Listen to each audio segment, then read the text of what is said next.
Here's a little jig I made for the Domino.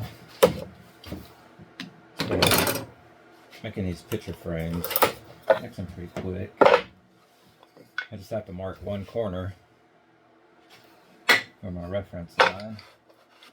I can keep this down, line it up, pull in my stop.